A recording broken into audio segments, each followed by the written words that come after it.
Pedang ini naga puspa. Selamatkan dia. Jangan sampai jatuh ke tangan pendekar berwatak jahat.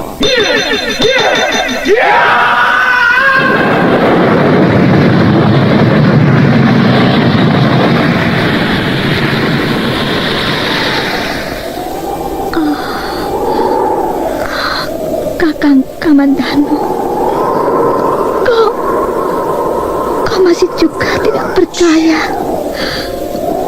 bahwa aku mencintaimu. Mesin, maafkan aku, Mesin. Mesin, Mesin.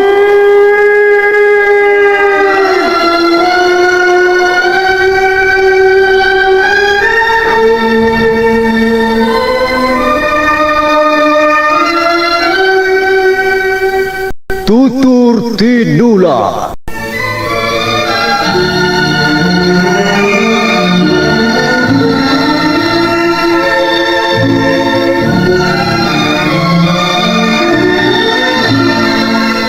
Sebuah sandiwara radio serial, produksi Sanggar Cerita dan Teater Sanggar Prativi. Sebuah kisah dengan latar belakang sejarah runtuhnya Singasari dan berdirinya Kerajaan Majapahit.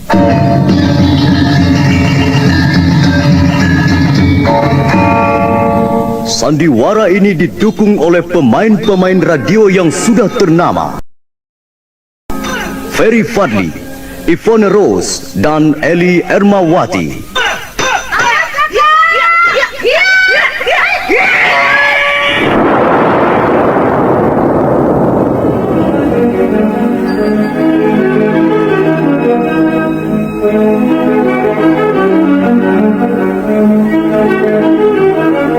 Naskah ditulis dan diolah oleh S. Tijab, hiasan musik dan sutradara C. Ispriyonoka. Kali ini mengetengahkan episode ke-19 dengan judul Keluarga Prabu Kertarajasa Jayawardana.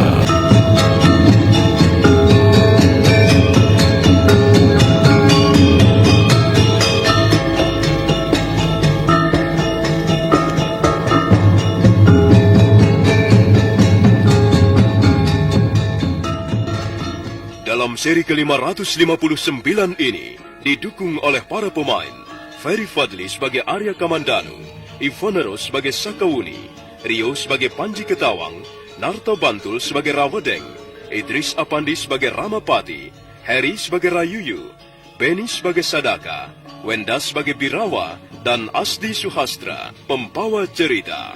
Selamat menikmati.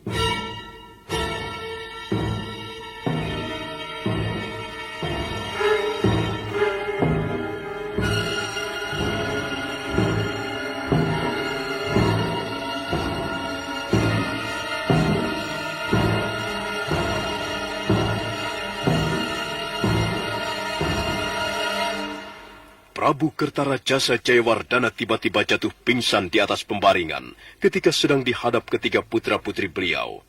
Istana menjadi geger. Beberapa orang penggawa kerajaan diperintahkan mencari tabib. Tapi berita sakitnya sang Prabu dijaga keras agar jangan sampai masyarakat mendengarnya, sebab hal itu bisa menimbulkan keresahan. Sang Ramapati sendiri ikut sibuk. Pagi-pagi sekali dia mengantarkan Ratanja yang siap menuju desa Pasuruhan 1. Demikian pula Arya Kamandanu dan Sakawuni. Malam harinya mereka berbincang-bincang di ruangan pendopo rumah kediamannya. Aku sendiri heran, Wuni. Aku sama sekali tidak melihat gejala-gejala bahwa sang Prabu mengidap penyakit. Kukira beliau hanya terlalu lelah berpikir, Kakang. Maklumlah, tugas dan tanggung jawab seorang raja sangat besar. Apalagi dalam keadaan seperti sekarang ini. Kita semua tahu Majapahit dapat berdiri dengan mulus. Majapahit dapat dilahirkan dengan mulus di tengah-tengah hutan tarik ini. Tapi untuk belajar merangkak, ternyata dia harus banyak menghadapi tantangan. Iya, mudah-mudahan saja penyakit Gusti Prabu tidak membahayakan. Semua orang sudah dikerahkan untuk mencari tabib. Benar, Kakang. Saya dengar Paman Ramapati juga sudah memerintahkan kepada anak angkatnya, Ratanca, agar pergi memanggil seorang tabib ke desa Pasuruhan 1. Kukira sebaiknya kita juga tidak tinggal diam, Buni. Aku punya usul. Bagaimana kalau kita pergi ke Bukit Penampihan? Maksudmu, kita menemui Ibu Tunjung Biru? Ya. Ibumu adalah juga seorang tabib yang sudah cukup mumpuni. Kukira beliau tahu penyakit Gusti Prabu. Dan kukira beliau dapat mengusahakan obatnya. Aku tidak yakin. Apakah ibuku mau datang ke Majapahit? Ibuku tidak pernah pergi kemana-mana, Kakang. Kalau kita jelaskan duduk perkaranya, kalau kita jelaskan bahwa hal ini menyangkut kepentingan sebuah negeri, kukira ibumu akan mengerti. Kalau begitu baiklah, Kakang. Aku akan membuat persiapan. Kapan rencanamu berangkat? Iya, kukira kita bisa berangkat besok pagi-pagi sekali. Sebelumnya aku akan menemui Paman Nambi lebih dulu. Aku akan melapor rencana keberangkatan kita ini.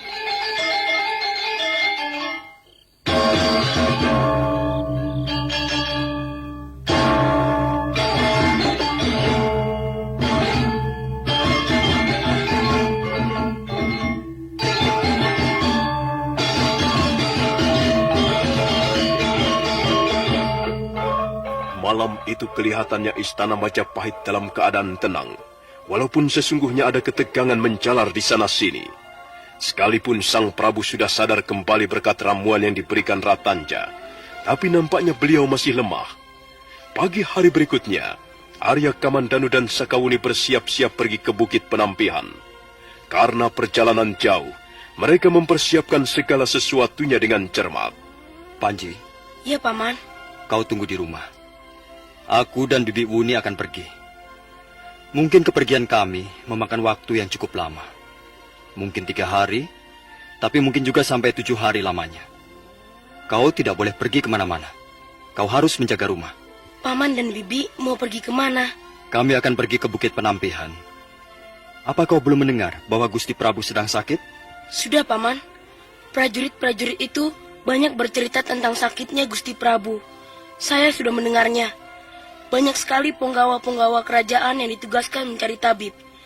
Bahkan Ratanca juga disuruh Gusti Ramapati pergi ke desa Pasuruhan 1 untuk memanggil seorang tabib. Apakah Paman dan Bibi Uni juga bermaksud mencari tabib? Dewi Tunjung Biru, ibu kandung bibimu Sakawuni, adalah juga seorang tabib. Kami bermaksud memanggil beliau ke Majapahit. Bagaimana, Kakang? Apakah sudah siap berangkat? Kalau persiapan sudah tidak ada yang tercecer, sebaiknya kita berangkat sekarang. Nah, Panji, ingat baik-baik. Kau harus menjaga rumah. Jangan pergi kemana-mana. Iya, Paman. Ingat, Panji, kau tidak boleh melanggar peraturan-peraturan yang berlaku di istana ini. Ingat tempat-tempat mana yang tidak boleh kau kunjungi, ya? Ya, Bibi Uni. Saya akan ingat dengan baik. Dan saya tidak akan pergi kemana-mana. Bukankah Paman sudah berpesan agar saya menunggu rumah? Maka demikianlah, pagi itu juga Arya Kamandanu dan Sakawuni berangkat ke Bukit Penampihan.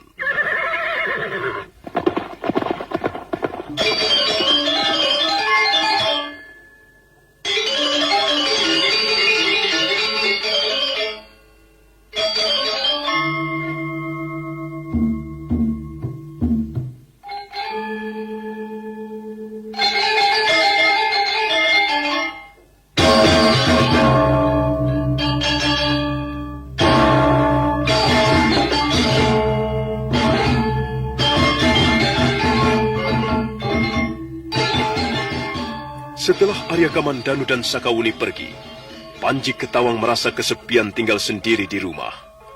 Memang di situ ada beberapa abdi, tapi Panji Ketawang tidak akrab dengan mereka. Bocah remaja itu menjadi gelisah. Dia ingin sekali pergi berjalan-jalan keluar rumah, tapi dia tidak ingin melanggar pesan-pesan paman dan bibinya. Karena itu dia hanya pergi ke depan regol atau pintu gapura, kemudian duduk termenung di situ. Saat berikutnya nampak seorang penunggang kuda datang menghampirinya. Bukankah kau ini Panji Ketawang? Iya, ada apa? Bukankah kau Kau Paman Rawedeng? Apa yang kau lakukan di sini, Panji? Awas, kalau nanti paman dan bibimu sampai tahu, telingamu pasti dicewer. Tidak baik seorang anak remaja duduk termenung di depan regol, Panji. Ah, tidak Paman Rawedeng. Paman Kamandanu dan Bibi Uni sedang pergi. Mereka tidak ada di rumah. Pergi?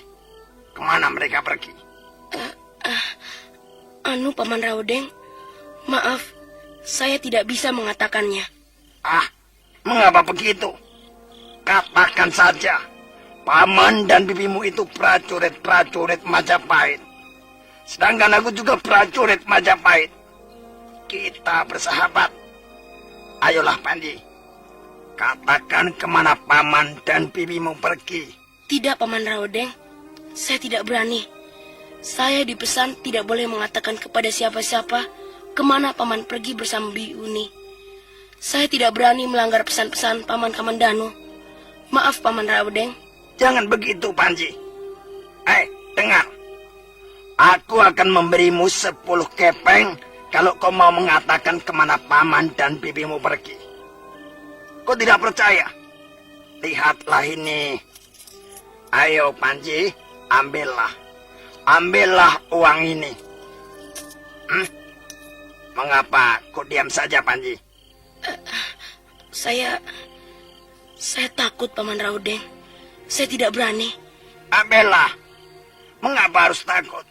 Kau bisa membeli bermacam-macam barang dengan uang 10 kepeng ini. Lihatlah.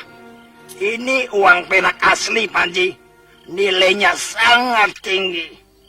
Apakah pamanmu pernah memberimu uang 10 kepeng perak? Ya. Tidak. Paman Kamandanu tidak pernah memberi saya uang. Demikian pula Bibi Sakauni. Kalau begitu, terimalah Panji. Jangan malu-malu dan tidak perlu takut. Aku tidak akan mengatakan kepada siapa-siapa. Ayo, terimalah. Kau bisa menggunakan uang ini untuk keperluan macam-macam. Kau bisa membeli pakaian yang bagus. Bahkan bisa membeli seekor kuda yang gagah. Ayo Panji, terimalah uang ini. Tapi sebelum kau terima, kau harus mengatakan kepadaku kemana perginya paman dan bibimu itu. Apalagi yang kutunggu Panji. Kau tinggal mengatakannya saja. Dan setelah itu, kau akan memperoleh 10 kepeng uang perak, Panji. Bagaimana? Jadi kau tidak bersedia mengatakannya? Kalau begitu, baiklah. Tunggu Paman Rawedeng. Ayolah Panji. Kau tidak rugi hanya dengan mengatakan kemana perginya paman dan bibimu. Bahkan kau memperoleh keuntungan dariku.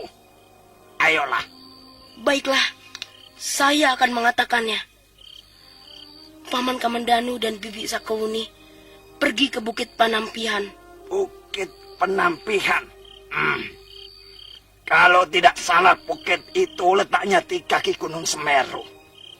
Tidak jauh dari Candi Jajaho. Tapi untuk apa paman dan bibimu pergi ke sana? Mereka bermaksud menemui Dewi Tunjung Biru. Siapa itu Dewi Tunjung Biru? Dewi Tunjung Biru adalah ibu kandung Bibi Sakauni. Dewi Tunjung Biru adalah seorang tabib atau dukun yang mumpuni. Paman Kamandanu dan Bibi Sakauni bermaksud memanggil Dewi Tunjung Biru ke Majapahit untuk mengobati penyakit Gusti Prabu. Cukup Panji. Sekarang terimalah uang ini. Terima kasih Paman Rawedeng. Nah, bukankah aku menepati janjiku? Setelah kau mengatakan kemana perginya paman dan bibimu, maka aku akan memberimu 10 kepeng uang perak asli, Panji. Dan sekarang kau sudah menerimanya. Ya, baiklah. Aku harus pergi, Panji. Aku masih banyak mempunyai keperluan yang lain.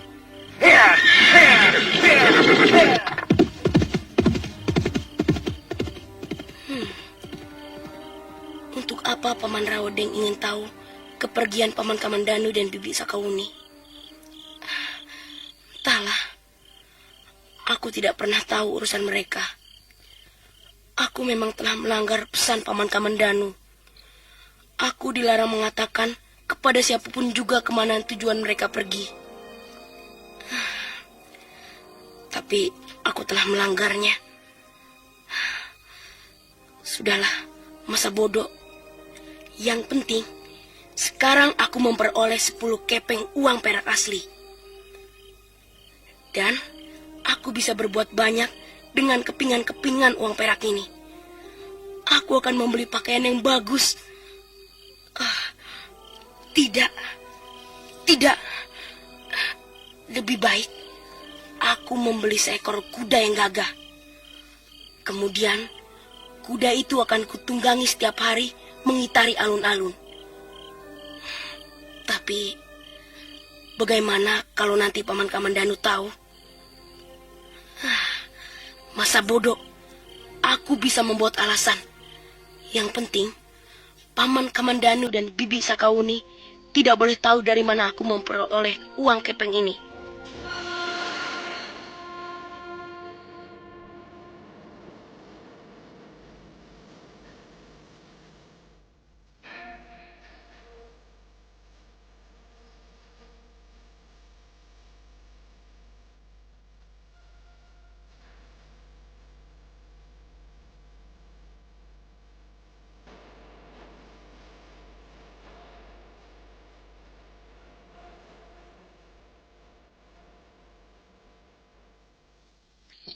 Bukit Penampihan?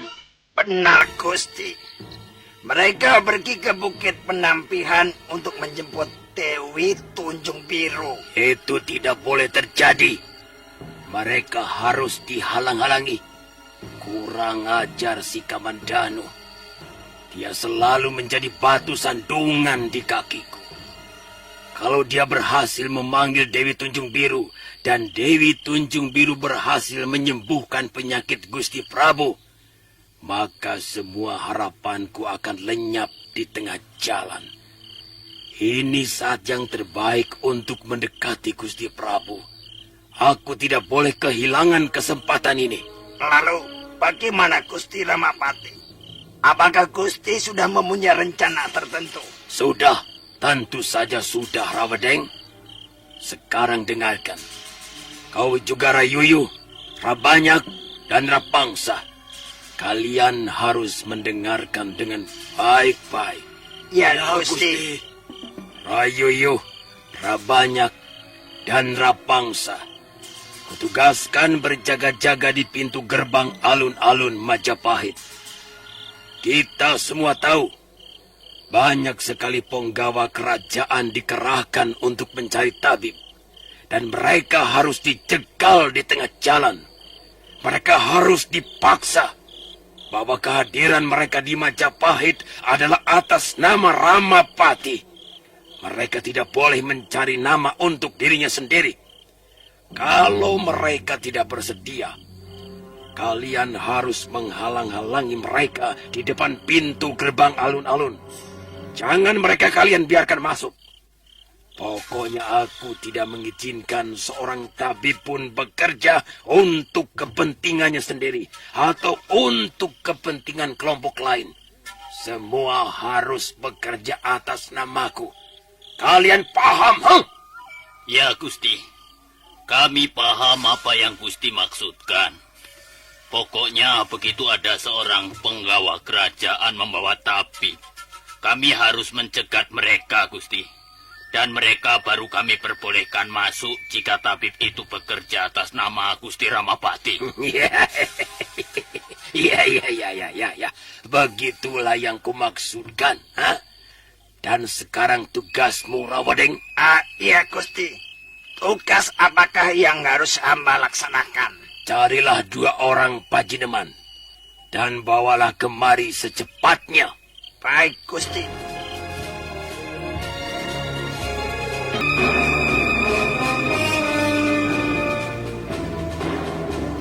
Rawedeng segera keluar dari ruangan pendopo. Tak lama kemudian dia sudah kembali lagi dengan membawa 2 orang Pajineman. Pajineman adalah pembunuh bayaran. Ampun Gusti Ramapati. Hamba menghadap dengan membawa 2 orang Pajineman seperti yang sudah Gusti perintahkan. Inilah 2 orang itu, Gusti. Bagus, bagus. Siapa namamu? Nama hamba Sadaka, Gusti. Dan kamu? Nama hamba Birawa. Nah, Sadaka dan kamu Birawa. Ya, Gusti. Aku tahu kalian berdua mempunyai kemampuan yang cukup untuk melaksanakan perintahku ini. Sekarang juga berangkatlah ke Bukit Penampihan yang terletak di kaki Gunung Semeru. Kalian tahu tempat itu? Tahu, Gusti Ramapati. Hamba kenal daerah di sekitar kaki Gunung Semeru. Bagus. Dan sekarang ingat, perintah apa yang akan kalian laksanakan. Setelah kalian tiba di puncak Bukit Penampihan, kalian harus menemui seseorang yang bernama Dewi Tunjung Biru. Dia adalah seorang tabib atau ahli obat. Dan dia adalah seorang dukun wanita yang konon kabarnya mumpuni. Nah, temuilah orang itu. Ampun, Gusti Ramapati. Apa yang harus kami lakukan setelah berhasil menemui Dewi Tunjung Biru? Kalian tidak usah membuang-buang waktu. Bunuhlah Dewi Tunjung Biru. Tapi ingat, kalian berdua harus merahasiakan tugas ini. Jangan sampai namaku terseret-seret. Kalau kalian sampai gagal, kalian tidak perlu kembali ke Majapahit. Kalian harus pergi menghilang sejauh-jauhnya. Baik, Gusti Ramapati. Kami berdua siap menjalankan perintah Gusti. Nah, untuk itu kalian akan memperoleh imbalan yang cukup. Sekarang terimalah 100 kepeng uang perak asli. Anggaplah ini sebagai uang panjar. Setelah kalian berhasil membunuh Dewi Tunjung Biru, jumlah ini akan kutambah lagi menjadi 250 kepeng. Nah. Terimalah.